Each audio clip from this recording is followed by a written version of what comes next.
Now students, we are going to discuss about the classification of resources. Have you ever thought why there is a need to classify resources?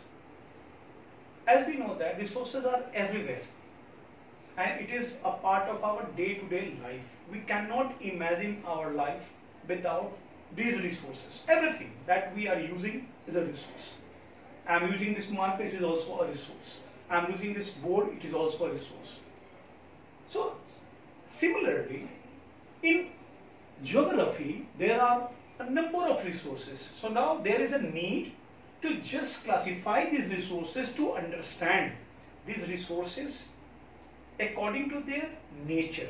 So just like you people are classifying animals in biology, like you have reading about mollusca, amphibian, reptiles. So different species having some sorts of similar characteristics, and similar characteristics, the animals that having similar characteristics, you people are putting those animals into one kingdom. Similarly, in classification of resources, we are going to just find out some sorts of common thing, and accordingly those resources are going to be classified.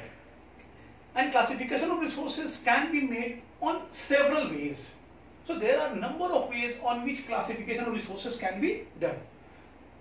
I have just drawn a flow chart showing a simplest way of classification of resources. You can see resources simply classified into natural and human. Human resources, we have discussed earlier that human being itself are resources. Then after, natural resources can be classified into renewable and non-renewable. Renewable means resources that can be obtained again and again. Means resources that cannot be exhausted. यानी वैसे संसाधन जो कभी भी समाप्त नहीं होंगे, वो हमें लगातार मिलते रहेंगे, उनकी प्राप्ति हमें लगातार होती रहेगी.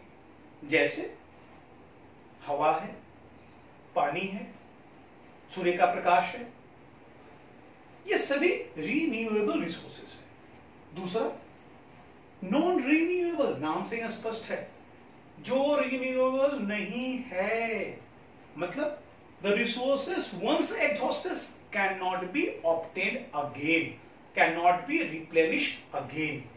तो ऐसे रिसोर्सेस को हम लोग नॉन रिन्यूएबल कहते हैं. जैसे फॉसिल फ्यूल्स, पेट्रोलियम, कोल, ये सब क्या है? नॉन रिन्यूएबल है. ये एक बार एग्जॉस्ट हो जाएंगे, ये फिर हमें प्राप्त नहीं हो पाएंगे. तो these resources are called non renewable resources. अब देखिए, रिन्यूएबल रिसोर्सेस को फिर से हम दो भागों में बांटते हैं, कंटिन्यूअस और फ्लो. मींस ऐसे रिसोर्सेस जो लगातार बहती रहती है, चलती रहती है, वो कहते हैं कंटिन्यूअस. जैसे विंड और वाटर, ये कंटिन्यूअस रिसोर्सेस का एग्जांपल है.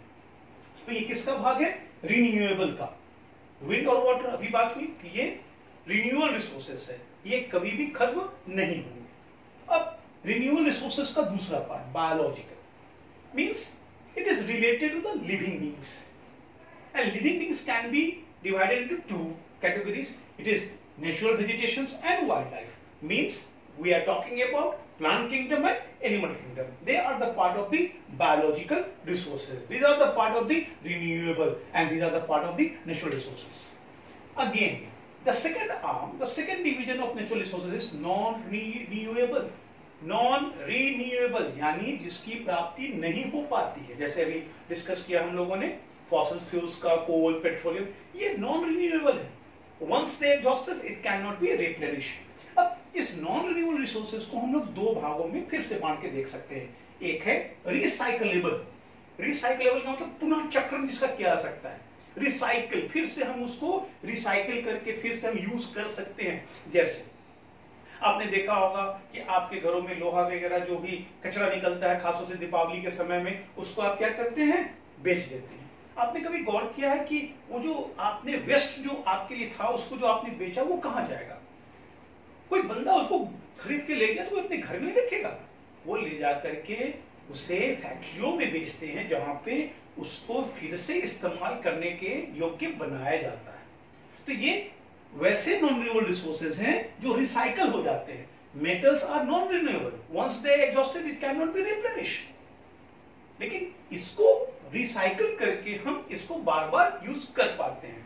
अब गौर करेंगे, इसको ध्यान देंगे कि ये मेटल्स हैं रिसाइकलेबल, इसका मतलब ये नहीं है कि हम इसको बर्बाद करेंगे, क्योंकि ये नॉन रिन्यूएबल का पार्ट है। दूसरा नॉन रिसाइकलेबल, यानी कि जिसको हम पुनः यूज नहीं कर सकते, once it use it's over.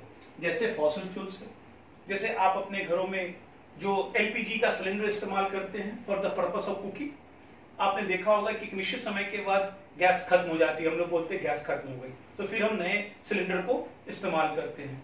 तो अगर ये संभव था कि रिसाइकलेबल हो जाती तो फिर से आ जाती, वो सिलेंडर में फिर से वो जाती है रिफाइनरी में, वहां पे फिर उसको फिलअप किया जाता है, फिर आपको मिलती है।